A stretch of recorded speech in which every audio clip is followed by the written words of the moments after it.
extremely honored and privileged to be able to hold this space this evening, and thank you all for joining us this Friday night. I'd like to thank our co-presenters, Honolulu Civil Beat, for collaborating with us to making this evening possible. Nathan Eagle, yes.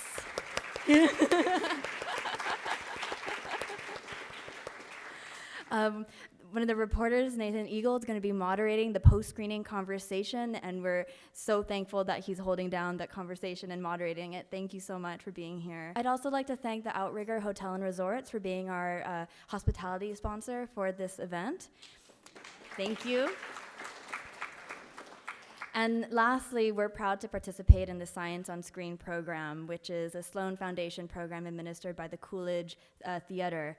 And this is one of the highlight events of the program, where we pair films with leaders in environmental science, medicine, and we couldn't be more honored to have President Tong with us this evening to inspire us all.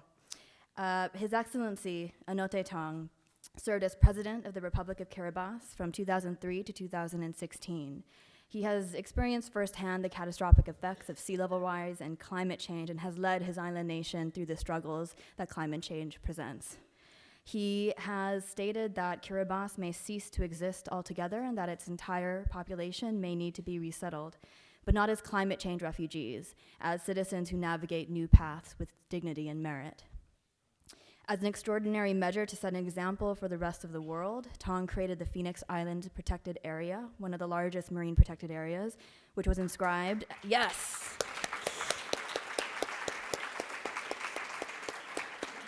It was inscribed as a United Nations World Heritage Site in 2008.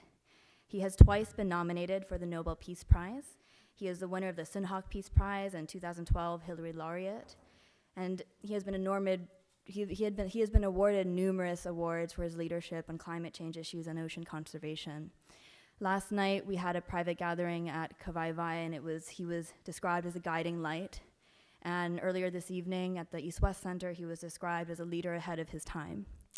And in his own words, he calls himself a rational radical, which we love. And just thank you, President Tong, for inspiring and transforming so many lives with your work, and for inspiring us to be radical in our thinking and in our actions to create solutions for the future and for the now. So at this time, I would like to invite Alana Eagle, who has been our partner in crime for this evening's event. She'll share a few words. Please join me in welcoming Alana Eagle.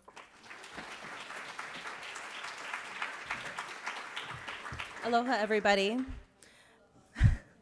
So Civil Beat is honored to be partnering with Doris Duke Theater on this special occasion with His Excellency, Anote Tong. Civil Beat is your local nonprofit, community-supported news outlet that focuses exclusively on the kind of journalism that is most at risk of disappearing: in-depth, investigative, and enterprise coverage of important local issues, such as climate change. All of our content is free, so please check us out at civilbeat.org.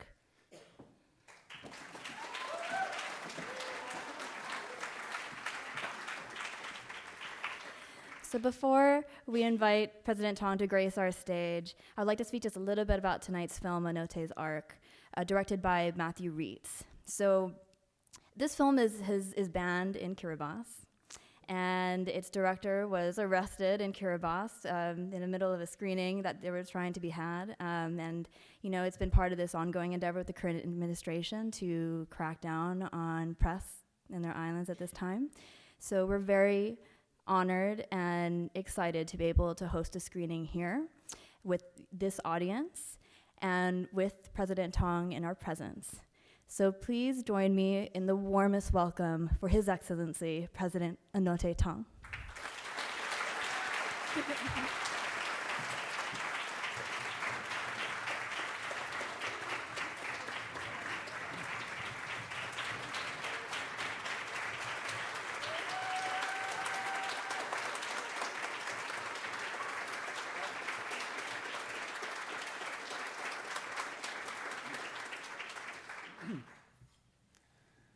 Thank you. It looks like an Oscar. Thank you, Taylor. Thank you, everybody. It's customary for us in Kiribati before we ever interact to bless each other. And so tonight I would begin by blessing you, and I would also ask you to bless me back. And so the blessing would be like so, and your response would be like so. So I would say, Kamda Maori, meaning may you be blessed. And you would simply say Maori. So Maori is just blessings, okay? So let me bless you this evening so we might proceed without any mishaps. Kamda Maori. Thank you. Only a few of you said it. Okay, let me begin by, of course, thanking the sponsors, the Honolulu Museum of Art, and all of the co-sponsors who are responsible for pulling me from Australia here. I've just come from Australia. But thank you for providing me the opportunity once again to interact. It has become very much a part of my life over the last decade or so, decade and a half actually, since I took office in 2003. And I've been engaged with this subject ever since. And how did I ever get involved? When I started my presidency in 2003, I wondered, what is it that I can bring that would be new? And especially to the international arena. So during my very first United Nations General Assembly address in 2004, I wondered, what relevance can I present to such a community of huge, big countries to whom we probably don't matter at all. And so I focused on climate change. Everybody else was on development. Terrorism, of course. When President Bush was there, it was terrorism. And so I started talking about climate change. Because after reading the reports, the IPCC reports, it did occur to me that this was a disaster coming. But of course, by 2004, there was still this ongoing controversy on the science. I believe the controversy was perpetuated by those interest groups who felt threatened by people focusing on what climate change would mean, especially to their profit and loss accounts. And so when I spoke, nobody listened. I came back and asked my staff, come on, we must do better. How can we get people to listen? And so they came up with a brilliant term, eco-terrorism. Oh, that's it. I'm going to associate the ecological disaster of climate change with terrorism, and which I believe it is. Far, far greater than the terrorism that we have seen. And so I said it, but still nobody listened. And so one day, and I believe this, we have somebody here from the National Geographic. You and the National Geographic put out a publication on what was happening with the polar bears due to the loss of ice and the loss of their habitat. And so I saw this and I understood, okay? But it made me a little angry because here was the focus on the polar bears and nobody was listening to me at the United Nations talking about people. And so my next delivery, I said, yeah, I saw this article and it's about the polar bears. Don't forget, when the ice melts, we go underwater in the middle of the Pacific Ocean. And I think it had the effect of sobering people that maybe they were focusing on just one aspect of the impact of climate change. So the journey was a long one. By 2009, of course, we had the Copenhagen conference, and I met President Obama. Then he just came into office before the meeting in Copenhagen, but during around the 2009 UN General Assembly. And here were these leaders, from Canada, from China, from India, all talking about what the remedies, what the proposals with dealing with climate change would mean to their economies. And I was sitting there pretty intimidated by these people, Here I am with 100,000 people, 800 square kilometers of land in the middle of nowhere. What relevance could I have sitting with these people? But I drummed up the courage, come on, I cannot let him get away with talking about our future without me commenting. And so I did. I asked for time to speak, and I said, yes, I hear. I understand what you're saying about your economies and the impact of the proposed remedies for dealing with climate change, what it would mean, what it may mean for economies. But please also take into consideration what it would mean to the future of our people. Okay, by then, the 2007 IPCC report had come out. And that report was pretty damning, very clear. You know the science. And so there was that journey. We went to Copenhagen and nothing happened. And we came away. But let me say that ever since, there's been a rapid turnaround, and now we are picking up momentum. And it was a long journey. But what I want to share with you at this time before the film is that that journey was not easy, because even at home, I was facing criticism from my own church leaders. You know, we are a Christian society. And so the Bible said, oh, God promised there would never be another flood, okay? You remember the Bible. And so they took this literally and said, no, it will never happen again because God has promised. And so I tried to find a way around this argument. I said, no, it's not from the rain. It's from the sea rising, okay? But I think it's really about that, debating all of this. It's not an easy subject for people to not only to understand, but to absorb. And so with all the church leaders, if you want to succeed politically in Kiribati, you don't argue with the church leaders because they have the votes, because they have God, okay? They have God's ear, we don't. And so I went to see the Pope. Come on, I'm going to see your boss. So I went to see the Pope. And of course, the Pope was very sympathetic, and he came forward. And I spent a long time really pleading to him to me as the moral guide, the global moral guide. There was nobody else that I could go to. And to his credit, he came out with the encyclical.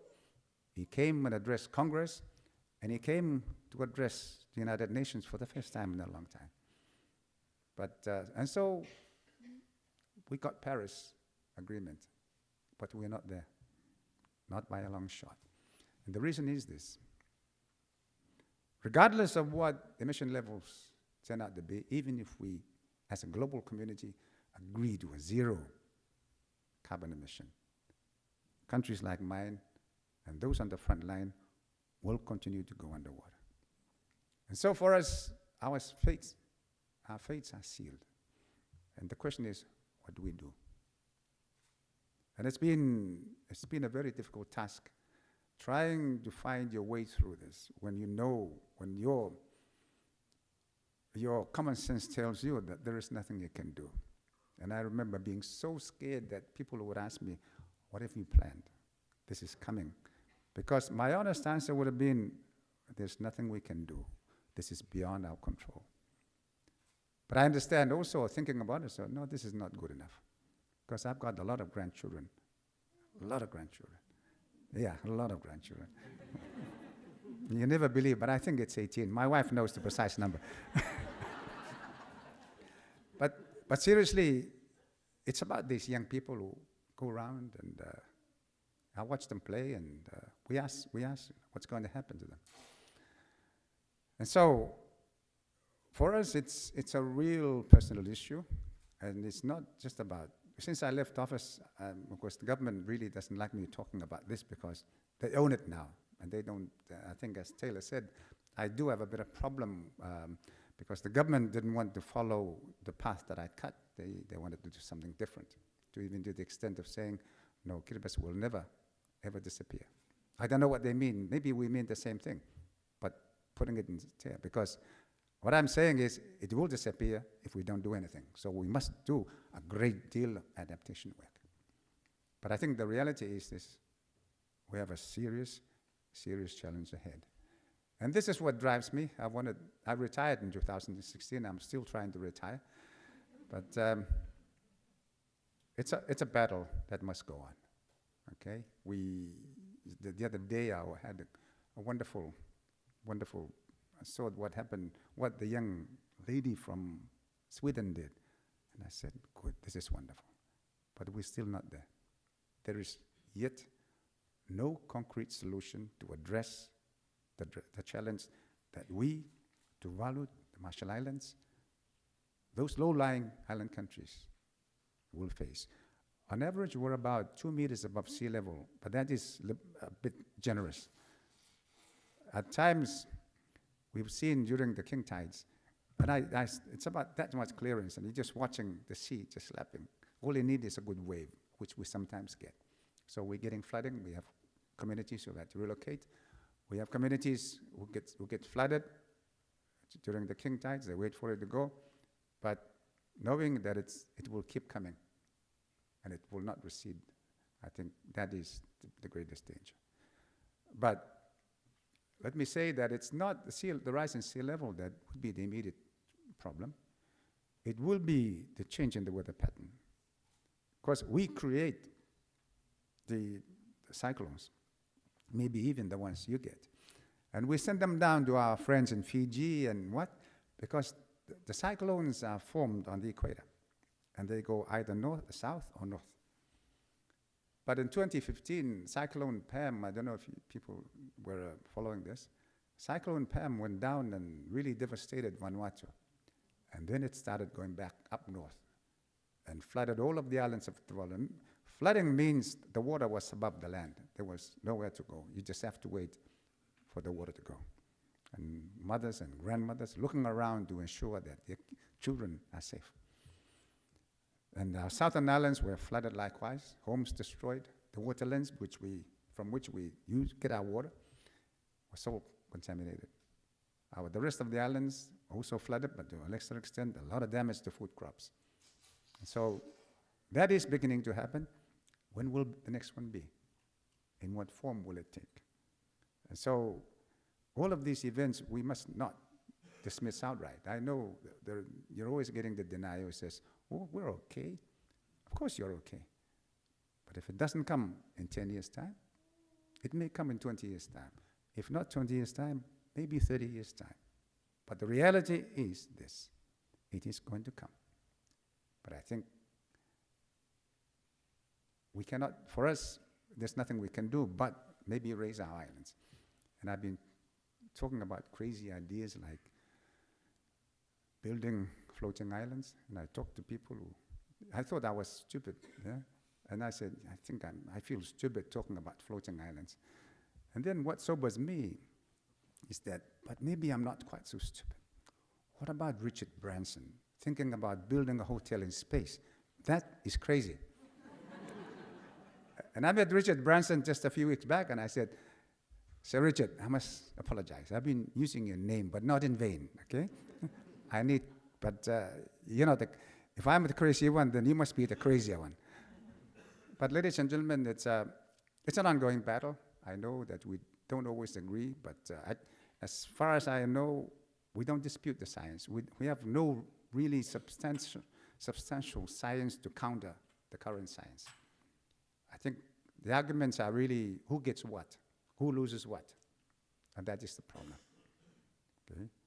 I've just come from Australia, where they're having elections in about a week. And it's very hectic. And for the first time, climate change is at the top of the agenda.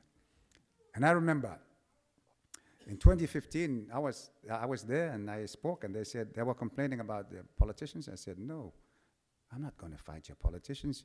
You fight your own politicians. You put them there, okay? But you fight them at the next election. And I tell you, the day will come when climate change will be a political issue. Then I assure you, all politicians will become climate fanatics. And they have. In these elections, upcoming elections, the greatest deniers are beginning to associate themselves with climate change in a half-hearted way, of course, because they know that is where the public opinion is going to be. So here in Hawaii, you're no more isolated from the impacts of climate change than we are. And so this is a collective fight, which we must work together. And let me conclude, because you will see the film, and as I was telling Taylor, I said I was going to speak for 5 minutes, so here I'm go again. It's an issue that draws my passion.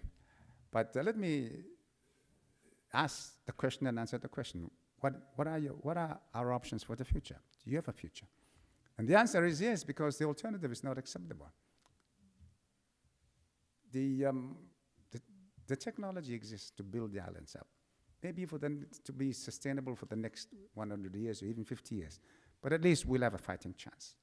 But the last thing we ever want to do is to lose that homeland of ours. Okay? Once we lose that, we lose our identity. We lose what it is that we are. And I don't know what would happen. So that's always been the first choice. In the event that we could not do it, then I came up with the alternative that, oh yeah, I bought land in Fiji too, yes.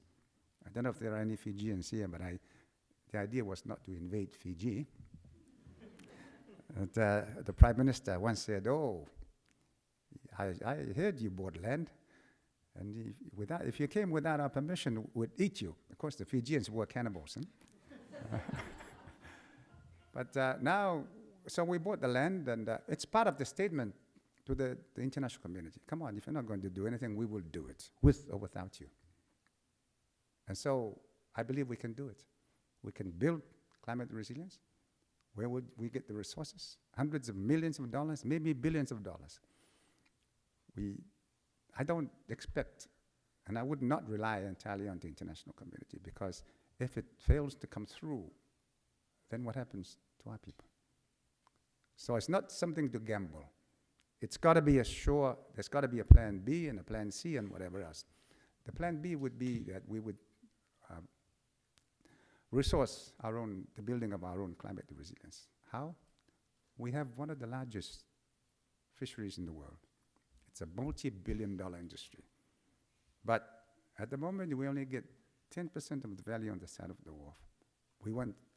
I really wanted to change that, even up as much as 30%. Once we get 30%, we'll be getting closer to maybe $500 million a year, or even more. And so when I was in Australia in October, and I had a confrontation with the Minister of Environment, when she, out of the blue, she said, oh, you've come here. I was introduced, so we met by accident. And she came, oh, the Pacific, they've come here for the money. Wait, I'll get my checkbook, which was, I don't know, she was being flippant, or I don't know. But, of course, it was in the news for all of a week and even more. And now it's actually, again, it was debated in their parliament. I was there sitting. But I think we don't want to do that. We want to retain a measure of pride, national pride. So our solution is to resource it, but we need partnership. So whoever has the technology to assist us to get a higher rate of return from the resource we have, please come forward, and I assure you, you'll make a lot of money. A lot of money. But that would be the proposal, of course. Also, we have large deposits of deep seabed minerals, that of course hasn't started. But once it begins, we expect that would provide an additional source of revenue. The question and the dilemma, which a lot of people ask me about, and which of course internally I try to reconcile, is what about the impact on the ocean conservation? My response would be, let's do the study now. Because I can see that whatever government comes in is going to go ahead with or without my say-so. Why? Because they want the nation to survive. They want to become a relatively well-off society. And of course, somebody came up, I don't know if any of you know Sylvia Earle. She's a well-known ocean conservationist. Her answer is this: if we're going to ask Kiribati not to go diving for the deep sea minerals, we compensate them. Yes. Yes. I think that would be the solution. I don't know, ponder over this. But The answer to the dilemma is we can solve the problem, but it requires a lot more work. We need to go jump out of the box, think about things we never thought about before, and hopefully work together. In terms of the larger global community, there is no way around having to scale down our emissions. There is no way around. The sooner we try to come to terms with that, and the sooner we work towards it, hopefully the less painful it would be. But last night I made a point, and I want to share it with you before I conclude. You know, we're always pointing fingers, you know. We blame this government, but it's not always the governments. It's really the corporations behind the governments. And it's not always them either. It's each one of us here. Because we are ambivalent about decarbonizing. We all come here riding in cars. So it's about mapping the way forward. How can we wean ourselves of the very thing we're trying to stop? I don't have the answer, but I've raised the question and I leave the answer to you. Thank you, ladies and gentlemen. Starting at the beginning of the year, Nathan shifted his focus exclusively to report on climate change because climate change is here and we're running out of time. You can find all our coverage in Civil Beat's special project, Hawaii 2040, which includes videos, stories, and other multimedia reports. To find out more, please visit us at civilbeat.org/Hawaii-2040. Now let's please welcome His Excellency, Anote Tong.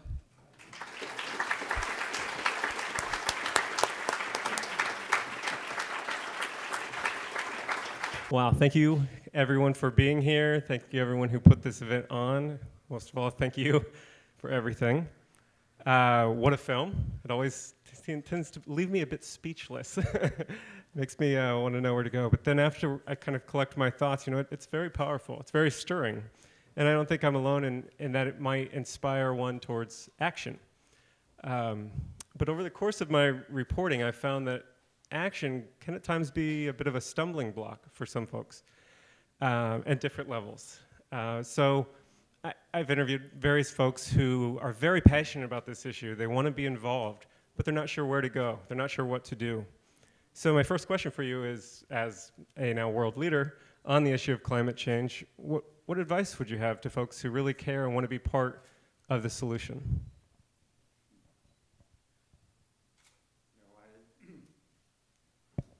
I don't always have the answer to all of the questions that come up. And to be honest, there are times when I'm pondering over questions, but I don't always have the answer. But what I can share is really my own experience. And as I explained before, this really has taken over my life, okay? And the reason it has is because it's such an issue that it's like a mystery that has yet to provide an answer, okay? And but at the same time, it's a question that cannot remain unanswered. And as I explained in the process of my getting involved, when I got involved, initially it was as a leader, but then it became very personal. And with the frustrations and the sense of futility and that there's not much you can do about it. And of course, I went through periods of depression, really, trying to look into the future and what it would mean, not so much for me, but for my grandchildren. As I said, I do have a lot of grandchildren. And so somebody asked me, or you did, so you asked me about climate grief, is it? Yeah, this morning. Yeah, I never heard the term. Somebody mentioned it last night, and I didn't quite catch it. So I didn't know what climate grief is, but I think it's the sense of mental paralysis, not knowing what to do about an issue that's of such a magnitude that you really cannot explain what its real impact and who it would affect. So massive that it would appear to be so impossible to overcome. For the folks, I mean, there's a lot of us, especially I think this room especially are very interested in this issue and want to know what they can do. But I think there's another category of climate denialists, of course. But then I think there's also a lot in between. Folks who maybe aren't interested in the subject, who don't have the luxury to devote a lot of their time to. Do you have any comments for them? Yes, I do. Usually I'm speaking at conferences where people really are already on your side. But at film shows like this, I come across people who really have never heard of this before. And sometimes at the end of a filming screening, people come up and say, we never knew about this, but now that we know, we will do something about it. And I think, again, going from my own experience, it's not something that strikes you as being so urgent until you really delve into it so deeply as to be able to look because it's not about today. Today, there's no problem. I mean, this afternoon, as we were riding here in this beautiful city of Honolulu, nobody would have a sense of urgency that climate change is a problem.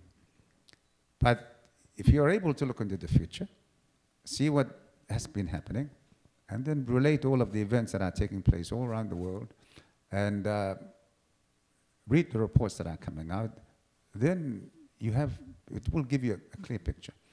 And the way I say it to my wife, I said, sometimes I wish I was so stupid that I did not see this coming, because it is a burden. And I wish that burden I would be able to throw it off me.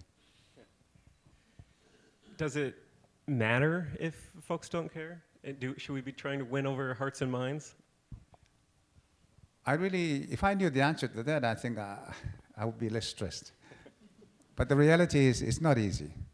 But as I said, I was in Australia in October of last year, and I did a speaking tour in different cities, different universities. I even went to the parliament, trying to get to speak to the parliamentarians. And the point I make is, and I would make it again to an audience like you here, is that I'm sure a lot of you sitting here would never consider climate change an issue of relevance or significance to your lives. And the reason is because it hasn't touched you. And you don't think it will touch you tomorrow, nor would it touch your family over the next 5-10 years. It may or may not. But the point that I made when I was in Australia, I said, this was October. I said, I'm sure this is what some of you feel, that it's not relevant to you.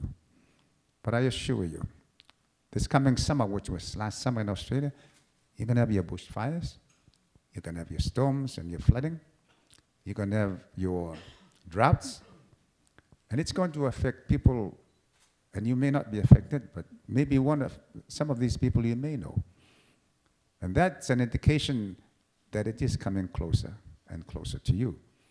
And whilst we may be on the front line, and whilst we may fall, the next two who are not on the front line would then be on the front line. And unless we do address this challenge, it's going to keep knocking front line after front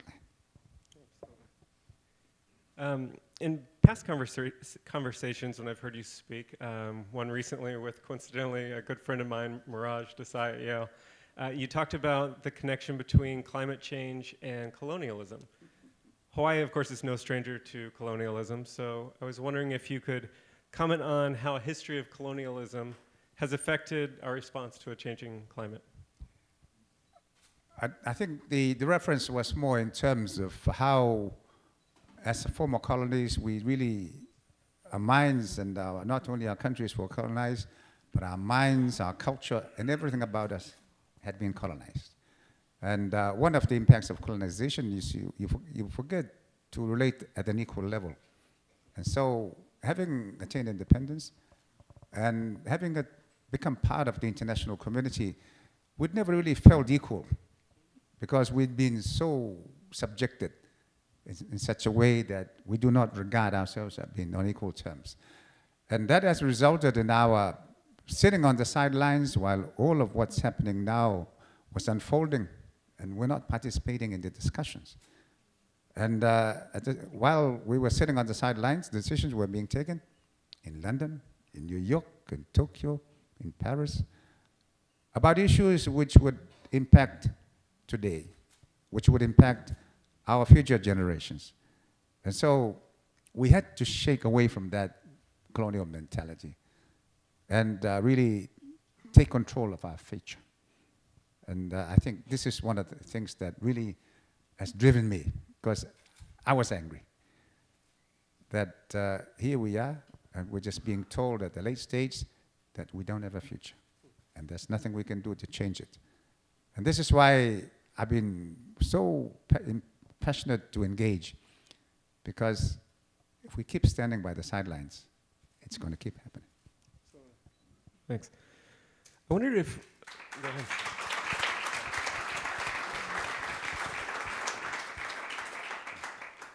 I wondered if we could delve a little bit deeper into that climate grief aspect. I think it's a toll that is being taken that we're feeling and hearing more and more about.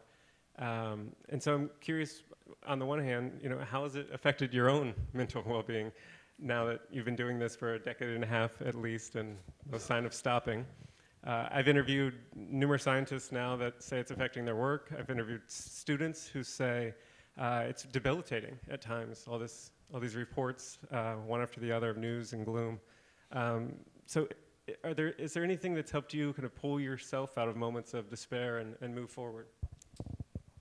As I explained, it can be a very painful process. And for me, for a long period of time, especially when I was pretty much alone and thinking, and I felt, am I doing it right? Am I right or am I wrong? Because nobody else seemed to be following behind me. And after a while, of course, it happened. People started coming, following. Even in the Pacific region, I was the only leader in the Pacific talking about it at the time. Other leaders, in fact, have spoken about it in the past. In 1998, I think, the then Prime Minister of Tuvalu made reference to it. But I guess regrettably, he didn't have the time to really develop that argument and to take it home. I'm a little fortunate, if that is what you might call it, of having a long period. I was able to stay for 3 terms, and therefore could sustain that momentum and push. And so there was a time when I was getting other leaders in the Pacific coming with me. And then I had to provide space for them because I didn't want to take ownership. Okay? So I deliberately stepped back so they could move in, because I knew my term was coming up, and this battle has got to keep going. And so now it's so wonderful. We're hearing other leaders. We have my colleague from Tuvalu is passionate, sometimes a little tough on his statements. Of course, the Prime Minister of Fiji, Fiji having taken the presidency of the COP, did a wonderful job in pushing the agenda forward and making sure that the countries which are vulnerable are there to make the point, really take the point home. So, it's everybody's fight. But as I say, we need more. And before at Paris, I visited a lot of capitals. I went to Europe, visited European countries. I did a lot of crazy things. Yeah, I did. And one of the things I did was to buy land in Fiji, of course, yeah. But you have to be a little radical, okay? But not too radical, because if you are too radical, people will then have a good excuse to dismiss you. And so it's got to be packaged properly to the point that you're rational enough not to be rejected outright. But at the same time, it's not an argument that everybody wants to hear. But I can see that is changing. The young people's movement is the greatest boost to the campaign. But I don't believe it's going to take us over the hurdle. And the hurdle being, in spite of Paris, in spite of all that's happening, in spite of the protests, we still do not have a solution. With things the way they are, I guess, at the federal level, from both in Kiribati and here, where there's kind of a dismantling of climate policies, folks have turned to the states and more local level to look for solutions. So Yes. I've been reporting a lot about that, and our own legislature has done quite a bit in terms of setting big, bold goals that are very applaudable, but struggled a lot to kind of have the same big, bold action, including this session. So I was wondering, I mean, how does the public either make its elected officials more responsive to this pressing issue, or move forward if political leaders might be dragging their feet? Yeah, that's been a strategy that I've tried to pursue, you know, because my experience has been climate policy, for example, in Australia. It was good. It was very positive. And then with the change of government, it's entirely negative, okay? And likewise in New Zealand, likewise in Canada, likewise in other countries. And of course, most significantly here in the United States. I think it's a sad, sad development because climate change is not a political football. It's not about politics. It's about people. You should tell Donald Trump that. You want to get me locked up? Don't worry, we'll bail you out. No, but we've got to go beyond this. And I've had encounters with your state governors, and it was so wonderful to get people who believe in what they're doing. They know what they're doing and not being dictated to. It's got to be a people's movement. If the government is not representing the will of the people, and then it's got to go. I was in Australia, as I said, I've just come from Australia, and I was asked questions, difficult questions. They're not difficult, I know the answer, but I couldn't say it. And they asked me, would you like to see a change of government here in Australia? And so, of course, my answer was this, I'd like to see a change in policy. If it takes a change of government, so be it. But it is not about governments. Because government, I'm afraid, may not be leading us in the right direction. They may be leading us towards our very destruction because the powers behind them may be leading them, because we must now come to understand, and here I question, we're a small developing country. Always at the end of the stick, when we are regarded as not performing well as a democracy. And when we break the rules, we are accused of not fulfilling our humanitarian objectives internationally. But now what I like to say is, are you here in the United States, is your government a democracy? Okay? Is the government of Australia a democracy? Are they reflecting the wishes of the people or the wishes of those who help them? I have a million questions for you, but I also want to make sure I leave time to let you all ask a lot of questions. So I'll ask one more, and then we can go ahead and turn it over to members here asking questions. The magic wand question. Next year, you have a magic wand. What do you want to see happen? Changes in world policy, world leaders, world action, at the top level or the public level? What do you want to see? You know, what I've been arguing for is justice. Justice. Because there is no justice at the level beyond which there is no legislation. And so there is no international legal regime for dealing with this. When I had the argument with my colleagues from Australia, the Prime Minister from Australia and New Zealand, we were arguing before we went to Paris, trying to get a common position, because the Pacific countries, small ones, wanted to go for 1.5 degrees Celsius rise in global temperature at the maximum. They were arguing for no less than 2 degrees. And so we were at a conference, and we had the chairman who was the Prime Minister of Papua New Guinea, and I was sitting on his right, and these two were sitting here. I was the only one from the island country there. And they were saying quite arrogantly and without any feeling at all that 2 degrees was too damaging for their economies. And I was leaning over, looking at them like this. Are these two serious? And so I said, can I comment on what my colleagues are saying?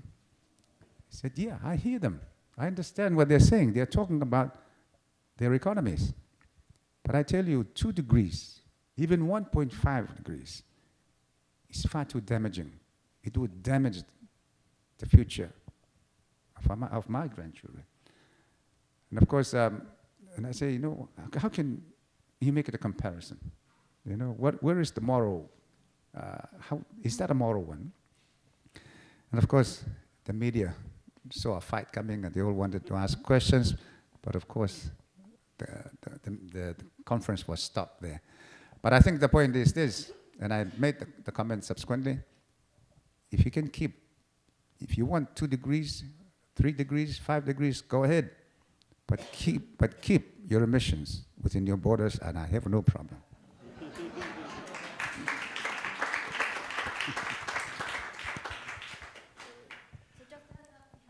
We've got mics back there. We've got mics here. So let's go ahead and take some questions. Let's start over there on the left. Hold on, we have a mic for you. That way everyone can hear your question. Our children here in Hawaii, especially elementary children, they all know that climate change is coming. And I think one of my students wants to know if you're going to build a spaceport in Kiribati. Oh, I'm going to build many, many things. You saw the ark that I was going to build? You know, I think really, it's not there are no answers that have been coming forward. I attend several conferences, even while I was in office, and people ask me. I remember my encounter with the president of South Africa, who was the incoming president of the COP in 2011, or 10 or 11, I think 11. And he said, Mr. President, what you would like to go back with to your country, to your people? I said, you know, Mr. President, my people don't know about emissions, so they don't care whether it's 450 or 350 parts per million. They don't understand degrees Celsius, whether it's 2 or 1.5. But what they need is somewhere where they can go to next time there are strong winds and the tides are high. That's all they need. Somewhere which would guarantee the security and safety of their children. We once, when I was in office, we once sent out a warning, a tsunami warning, and everybody panicked because we have no high ground. So everybody went to the stadium, and there were those that probably gave up and went to church to make their confessions. But that is really what happened. People panic. And so when all of this comes down, that's the kind of thing that will happen. During Cyclone Pam in 2015, when Tuvalu was, all of the islands were flooded, so the waves were coming from one side and coming over. So it's a wonder that nobody was killed. But we can't afford for that to happen too often. Our southern islands suffered the same. And so knowing from the reports and the science that it's going to get worse, not better, we have to be ready. And the answer to the question, do I have? No, there is no solution yet. But at least we should be talking about solutions. And I really would like to be able to, as an example, kind of demonstration that it is possible to do something, no matter how ostensibly impossible it might be. But because we have no choice, because if we don't do it, then it's going to be really bad. Let's go to this side. Maybe in the front. I think you had the pleasure of meeting our former President Obama, and oh boy, I wish. Anyway, my question is, the film that we just watched was banned in your home country now. It must. How does it feel to see such an incredible transition in direction after all the effort that you put into to advocacy for climate change? You know, as I said, I've always really been disappointed the way climate change becomes a political football. Well, the saddest thing is it is a political football in my country because the government that's in was in opposition. For some reason, I think it's not because of the science, but it's because of me. And it's very unfortunate. We are going through a process now where there's been a clampdown on foreign media coming into the country because most of them come and see me. And they tell my story, not the story the government is saying. Maybe it's an ego issue, maybe it's politics, maybe it's personal, but whatever it is, it seems stupid because it's not about me, it's not about politics, it's about the future survival of our young people. And we are running out of time. We are running out of time. It's so unfortunate. And I can tell you a lot of stories that, you know, it embarrasses me to talk about it because it doesn't make sense. And even just last week, I had to go to Fiji to meet a film crew, wanting to do a story. They're doing a story around the world, and they wanted to visit Kiribati. And they couldn't come in because they were not given a permit to come in. So they asked me to come and meet them in Fiji. So that's not an isolated incident. There is a young man from Malta who's doing a PhD in Australia, but he's gone to do his research. It took him over a year to get a permit. Now he's got a permit, and I went to see him. And the condition of his permit is that he must not go and visit the village that's been washed away. And the area next door, it was on the film, that's flooded every time there is a high tide. And I can not see the rationale in placing those kind of reasons. What it seems is keep away from the trouble spots because you might tell the truth. I don't know what benefit there is in those kinds of conditions. Let's go back over to this side. Maybe just kind of work our way back. It's a very powerful movie, Mr. President. One thing that I was really interested, especially at the end of the movie, was that Kiribati is going to be essentially wiped off the map in the century. And I was wondering, from the cultural perspective, what is being done to preserve and archive culture of Kiribati when your people move away, and what would you like to see in terms of having your people remember your culture? Yes, it's of course this is an unprecedented. What's about to happen is unprecedented, and quite frankly, I don't know the answer to that because we haven't got there yet. And I think at the moment we are focused on still continuing to be able to live on into the future. And as I said, I keep dreaming, and I have to get into a crazy mode to think that we will survive this. It's going to be difficult. It would almost be impossible, but I believe it is doable. And so hopefully that would address the question.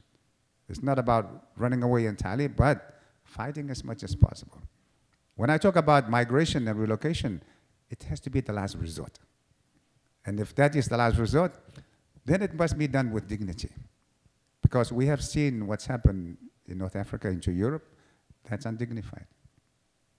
Because the international community knew it was happening, but did nothing about it. And so we know this is happening. In case we cannot maintain the integrity of our islands and have to relocate, then we should have a plan in place.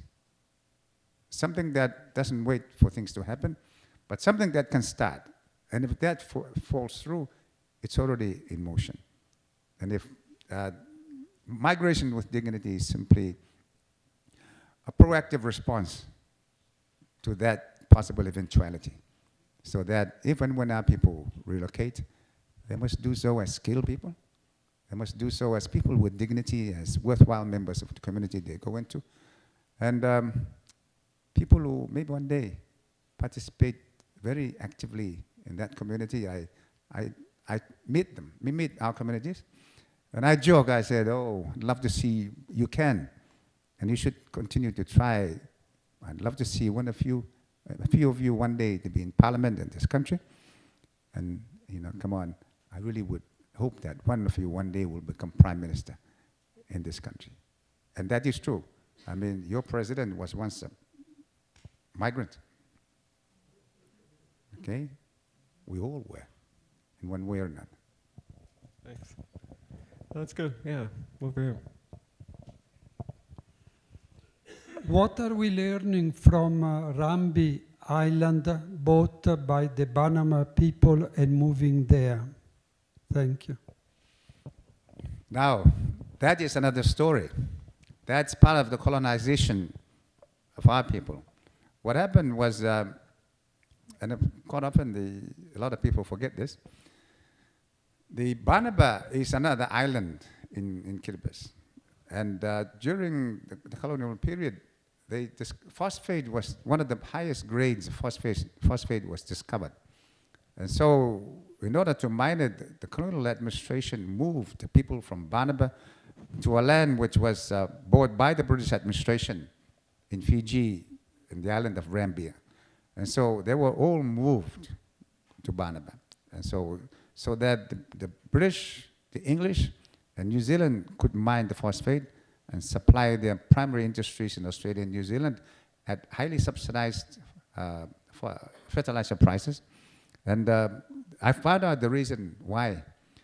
The reason was so that they could supply Europe after the war, when all of the agricultural industry in Europe was devastated. And Europe couldn't feed itself, including England. So that was the reason why they needed the subsidized phosphate.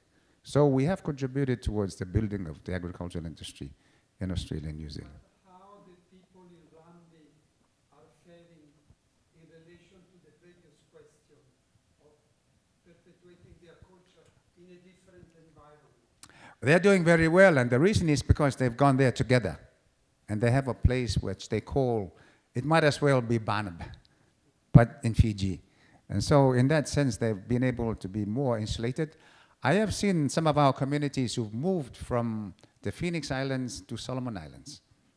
Now, they're scattered because they were not placed in one single spot. And so what has happened is there's a lot more, they moved a lot more recently in the 1960s, but their retention of the culture has not been as good as the ones in Rambi. And so I think that is an indication of what might happen if all of this were to come about. Let's go back there. I don't need a mic. I come from a family of 12 kids. So. Oh, voilà. So as one Pacific Islander to another one. Let me take a different stance so that this doesn't end up as a boring meeting.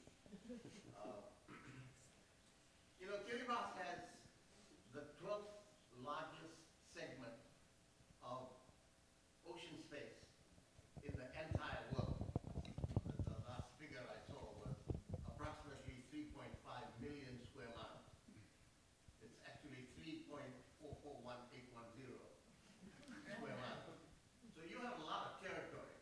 I mean, we intellectually tend to conceptualize territory only as land. The world's changing. With a country as small as Kiribati is, with a population of 160,000 and 310 square miles of land, you have an enormous territory located in a very strategic spot in the world. That's one of the reasons why you broke relations with China and now have diplomatic relations with Taiwan. It was a strategic security issue that led you in that direction. So that said, Mr. President, that said, and considering your present bet that more than likely you're going to have to move like the people of Rambi did eventually. By the way, footnote here, I happened to work in a top security position in Australia in the 70s for the Whitlam government. I saw the secret papers on the negotiations between the Nauruans and the Australians and the New Zealanders. If you have time, drop by the house and I'll tell you what happened.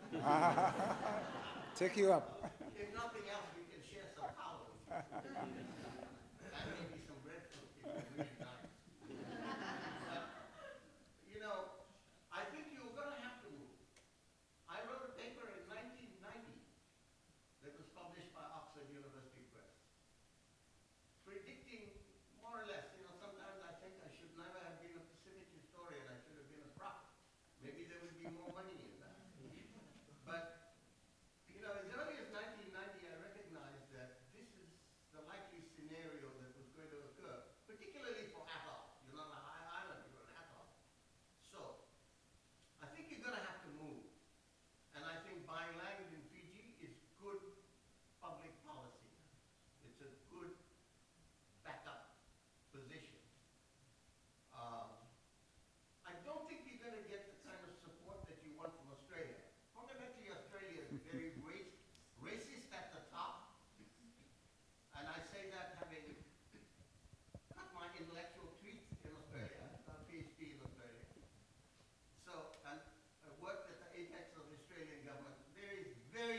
Just waiting for a question. The president is a, what did you say you were, a radical what? Or was it the adjective before the radical? Yeah. You know, I can hold my own in this stage here. So, you know, I don't think you should have too much confidence in Australia. They're not going to come to your assistance. Australia is a brutal, racist society, let me tell you. I mean, that doesn't mean to say that all of them are, but at the apex of the political structure in Australia, they're fundamentally racist. And they've been that way for a long time. Labour, a little bit softer. But don't expect anything from the Liberal Country Party coalition. New Zealand got its own problems. New Zealand got its own problems. Dealing with Maori land issues and Maori resources. Don't forget, you are a permanent colony here in Hawaii. This is a permanent colony of the United States. It's a state. If you want to talk about colonialism, you know, let's have a decent discussion about colonialism. Landlessness is at the fundamental root of problems of the native Hawaiian people. If you don't believe me, ask them. Okay. So, all of that said, I don't think you should expect too much support from the United States. You're in the wrong country at this time. Things may change in 2020. I doubt it. But I don't think you're going to get any. Can we move on to a question? Sorry, there's a lot of folks who have questions. Wait a minute. Hold it. Hold it. I'm not going to take instructions from you. Well, the question is, we need to know, I need for you to shut up. So, Mr. President, now that this is getting interesting, Okay. why don't touch me? Sit down. Oh, excuse me. So I'm going to step in here. Just. What I am saying to you before this crowd gets at my throat. What I'm saying to you is for you to expect even anything approaching a substantial amount of money to address the problems of the people of Kiribati. You're fundamentally in the wrong country. But you know, you're a world traveler, you've been around, you beat the bushes. Time is running out on you, but time is running out on all of us. Against that wordy background, I'd like to have your comments. Okay. Thank you. Thank you. Thanks. Okay, Yes, I'm listening. let me try to answer that very long question. You know, I totally agree with you, but we once thought we were a small country until we came to realize that we are a huge ocean state with huge, huge resources. And I don't know what you've heard about the commentary, but it's a fact that one of the previous prime ministers of Australia said, yes, we would welcome the people from the Pacific. But in exchange, we will have access to their fish resources. Now, our fish resources are worth billions and billions of dollars. But at the moment, we only get 10% of the value on the side of the wharf before it's processed. And so we are getting a very tiny part, okay? Again, that makes us still a colony, a supplier of raw material to the rest of, to the developed world. We want to change that. And that's the point that I was making. With the partnership of people, not necessarily governments, we can do it. And we need to do it in order to build our climate resilience so that we do not expect any funding from the international community, from any country, because we would not need it. So we need to restructure this relationship. So I think, in a sense, I hope I've answered your question. I've come here, in fact, when I had the encounter with the Minister of Environment in Australia in October, she said, oh, you've come for the money. Well, wait for me, I'll sign my check. Very insulting. And of course, I pretended not to hear, but my colleagues couldn't take it, and they took it to Parliament. They wrote to the Prime Minister, and it was debated in Parliament. Now, as I was leaving on my way from Melbourne to Brisbane, as I walked out of Melbourne, at the Melbourne airport, there was a camera crew, and they asked me the question, oh, we haven't seen the Minister of Environment She seems to be missing in action. But remember that she was rude to you sometime last year. And so I said, why are you asking me? Come on. Surely you don't believe I have anything to do with your disappearance? Okay? But you're right. We could not put our entire trust, which means the survival of our people, in one single source of assistance. It would be better if we can rely on the resource that we have in abundance, but which we need to do, approach its exploitation in a different way. Thank you for those comments. Before we move on to the next question, I forgot to state our rules for Civil Beat Q&As to please keep it civil. And in order to ask a question, we just ask that you keep your questions concise and not waste each other's time. Thank you. Thanks. Kona Maori. Maori. I lived in your country for about 2 years in the early 80s, and we went through a flood. Like El Nino sent some stuff our way as well this time. Am I all No, right? you're fine. Okay. I don't know what's behind me. Anyways, but you know what I notice about an atoll is that it doesn't have the capacity to release the flood water. It doesn't have, that when we were flooded, it was there for a long time. Yes. And fish were all over the land, So my heart is breaking for you, sir, and I'm so amazed at what you're carrying, and I thank you. Thank you. Thank you for those comments. We have a question in the back here that's, I'm just going to try to move around the room a little bit more. Hi, Mr. President. My name is... All the way in the back. Hi, sorry. My name is Ikwalak. My English name is Serena. I am an Inuit from Nunavut in Canada. Hello. I want to say, please and thank you. You are a wonderful truth teller. So, and that is why your movie is banned, and I'm sure you know all of this. I, too, am a truth teller, so I'm here to say, please keep doing the work you're doing. We lost 3 men. We're not just trying to save the polar bears, by the way. We are trying to save ourselves. I promise you. But we lost 3 men because our ice is melting sooner and sooner. And they were 3 men in the same family, and it was so tragic. So for many of us in the Arctic, we were relocated. I shouldn't say we were moved, we were relocated. And it's very difficult. So with everything inside of you, try to encourage your people to have this plan together, because we were moved and removed separately, and I am a generation that does not know my language because of that. So I applaud you. Your hopes and your dreams, and it is a burden. I'm going to use that with this stupid. I wish I was so stupid because it's such a burden.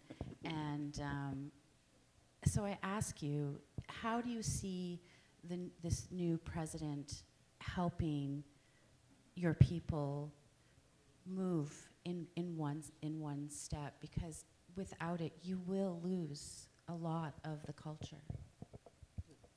Thank you. I think I should maybe re-emphasize the point that it's always been our first option to try to stay on, whatever needs to be done. I don't know how futile that would be, whether we can stay for the next millennium or just the next 20 or 2 or 3 decades, or for the next 100 years.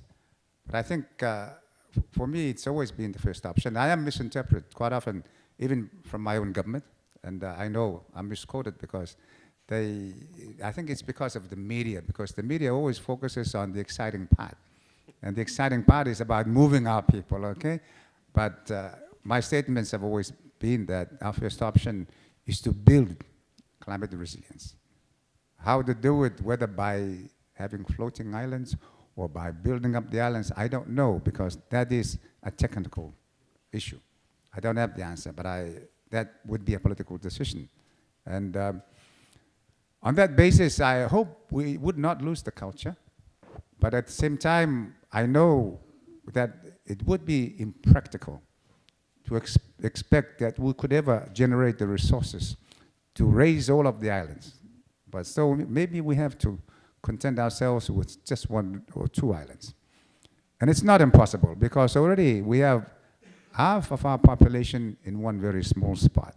All we need to do is build that, make it higher, and maybe just ask the rest of the people to come in, because in time they would have to come in, because the islands will go underwater. There is no question about that. I know that there are studies now being banded around to reinforce the comments by the deniers, that the atolls will continue to rise above the rising seas. Maybe that might be the case. I don't know. But I don't think it's an issue that you can speculate over. The safety of people and the security of people is not a matter for speculation. And so I think my answer would be that if there is any relocation, it has to be as a last resort. Thank you. All right, I think we have time for maybe one more. Thank you for taking my question. Aloha, and thank you so much for coming here and having this forum that I've been waiting for a long time. I've been talking with the institutions here of government and at the university. I'm an architect, a bit of a dreamer, but I believe my statement has been, I think I've invented a barrier that will take the energy out of the wave, drop the sand on the other side of the barrier, and basically stop the sand going back into the ocean, something like a big bra. It actually sits in the beach like an iceberg, and I'm just wondering, because I have had so little success in talking to the professionals here about what I've got. The governor has seen it, and he's sort of sent me off to certain people, but it hasn't gone much beyond that, because he doesn't have power to, delegate what people are thinking about or talking about. But my question to you is, do you have a dedicated engineering on all of that? Actually, on Tuesday, I'm going to be seeing a group of scientists and hopefully getting some traction there. Have you got a dedicated engineering group or think tank group or discussion group that I can drop my ideas into? Okay, I don't. But I can refer you to a study which has been undertaken, which I initiated while I was still in office, in my desperate search for solutions. I started looking, and I must admit that I had to think of wild ways of trying to address the issue. I think that the gentleman made a comment, and I'm quite in agreement that we cannot expect and believe that 100%, there's no certainty that we would get the solution from the international community. And so I went ahead and worked on solutions on a bilateral level. And so I approached the United Arab Emirates. I know that the United Arab Emirates can do it. They build their islands. And so I approached them, and what they did was they sent to Kiribati the same engineers who built Palm Island. They're Dutch, okay? And I spoke to them and I said, oh, you're looking for the contract, aren't you? Okay? But it's going to be a huge project. And what it does is, it's about, I gave them the concept that I had in mind. It's about raising the islands above the projected sea level rise and storm surges. And unfortunately, I'd left office by the time the study had been completed, so I haven't seen it. And I would never be allowed to see it, but you can go and have a look at it. I'm sure the government would allow me. They would not allow me. But the study has been done. I also invited Korean engineers to come and have a look at it. So the study has been done. It was also done in collaboration with the New Zealanders. I know New Zealand now is taking possession of that, and the government is beginning to take possession. Frankly, I don't care who possesses it, as long as some work is going to be done. But please, share your ideas. And we don't have a dedicated engineering group. The work I've been doing after leaving office has been hampered pretty much by the lack of relationship with the government. So how do you focus people's ideas?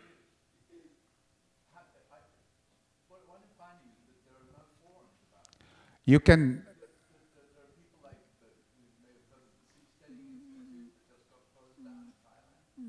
yeah.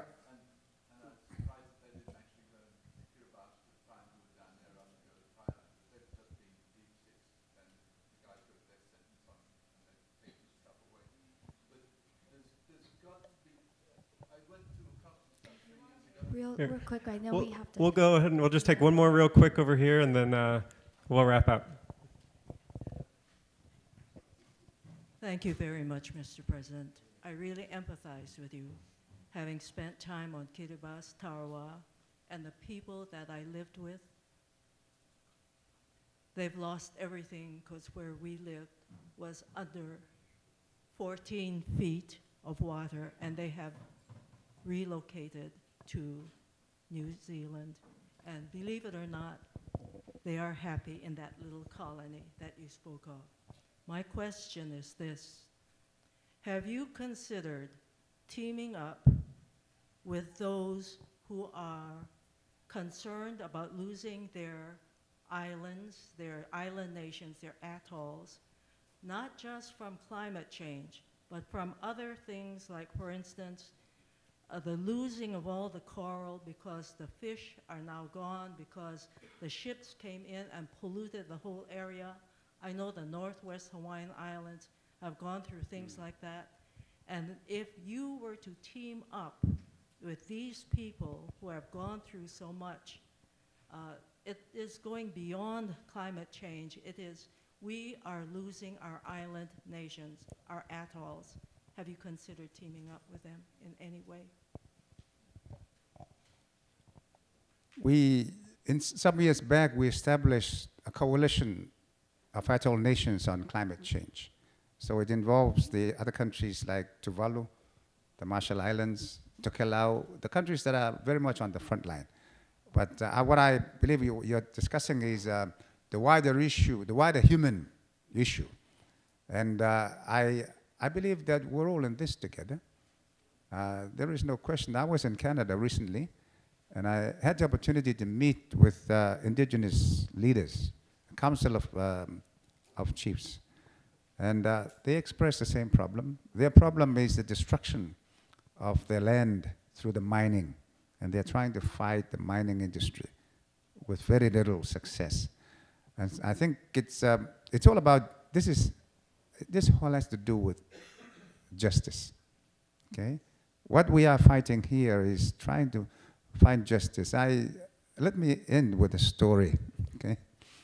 And it's a story I think will just tell it all. Because I think that's the only way to get it across to people, especially to people here in the United States. And it's about two neighbors who live next door to each other. And one of the neighbors had a tree which blocks his drive. So one day he decided to cut it. So he cut it. But the tree fell on his neighbor's house. And he went to his neighbor and he said, "Oh, my dear neighbor, your house is destroyed. What are you going to do about it?" What are you going to do about it? It's exactly our story. Our house is destroyed. But in the United States, the guy whose house was destroyed, oh my God, I'm going to take you to court. Can we? No, we can't. Thank you so much.